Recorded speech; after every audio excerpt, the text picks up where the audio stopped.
ওহো, আজকের জামগুলো কি মিষ্টি কি মিষ্টি গো। খুব ভালো খেতে।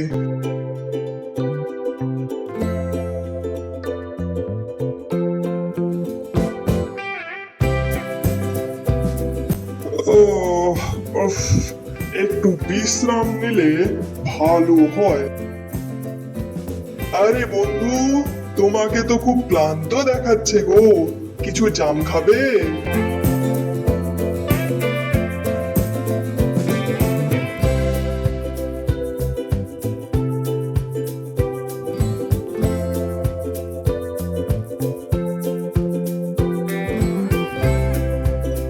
উম, অসাধারণ।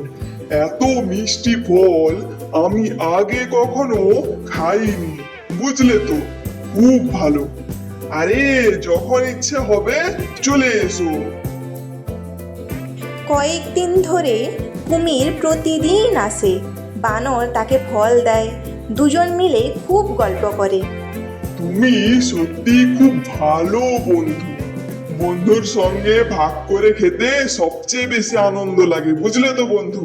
হা হা হা, যা বলেছ বন্ধু। এই নাও, এগুলো তোমার স্ত্রীর জন্য। আশা করি তোমার স্ত্রীর খুব ভালো লাগবে, বুঝলে তো।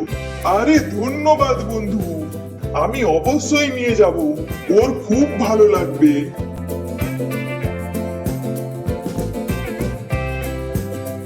আরে গিন্নি, দেখো দেখো, কোথায় গেলে গো? এসো এসো, দেখো তোমার জন্য আমি কি নিয়ে এসেছি। তাই নাকি? দেখি তো, একটু খেয়ে।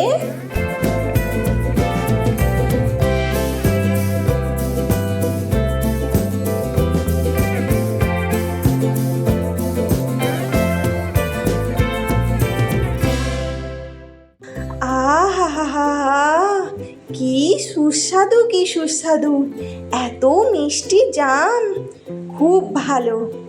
যে বানর প্রতিদিন এত মিষ্টি ফল খায় তার হৃদয় নিশ্চয়ই আরো মিষ্টি হবে।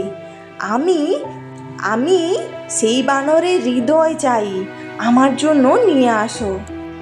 না না, সে আমার সত্যিকারের বন্ধু গিন্নি, আমি তাকে আঘাত করব কি করে? না না, এ আমি পারবো না গিন্নি। যেভাবেই হোক তোমাকে তার হৃদয় এনে দিতেই হবে, না হলে কিন্তু দেখে নেব।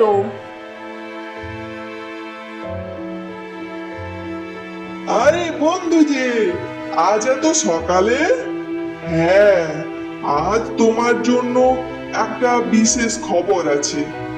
আমার স্ত্রী তোমার কথা অনেক শুনেছে, সে তোমার সঙ্গে দেখা করতে চায়। আজ আমাদের বাড়িতে চলো, একসঙ্গে রাতের খাওয়াটা খেয়ে নেব। সত্যি দারুণ তো, চলো চলো। কিন্তু আমি তো সাঁতারই জানি না, নদী পার হব কিভাবে? সে চিন্তা তোমাকে করতে হবে না, আমার পিঠে উঠে বসো, আমি তোমাকে নদী পার করাবো। বন্ধু, তোমার পিঠে বসে নদী পার হওয়াটা বেশ মজার লাগছে জানো তো। বন্ধু, আমাকে ক্ষমা করো, আমি তোমাকে বেড়াতে নিয়ে যাচ্ছি না।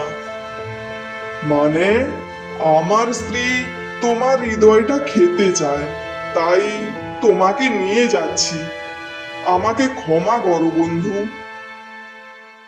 ওহো, তুমি আগে বলবে তো, তাহলে আমার হৃদয়টা সঙ্গে নিয়ে আসতাম। কি, হৃদয় সঙ্গে আনোনি? আরে না না, আমি তো সব সময় সেটা জাম গাছেই রেখে দিই, ওটা কি আর আমি সঙ্গে রাখি? তুমি যদি একটু বলতে। ঠিক আছে, চলো চলো, ঘুরে চলো। হ্যাঁ, সেটাই ঠিক হবে, চলো। যাও বন্ধু, হৃদয়টা নিয়ে আসো। বন্ধু, হৃদয় কি কখনো শরীরের বাইরে রাখা যায়? তুমি বন্ধুত্বের মূল্য বুঝতে পারোনি। আমাকে ক্ষমা করো বন্ধু, আমি বড় ভুল করেছি। মনে রেখো, যে লোভে অন্ধ হয় সে সত্যিকারের বন্ধুকেও হারায়।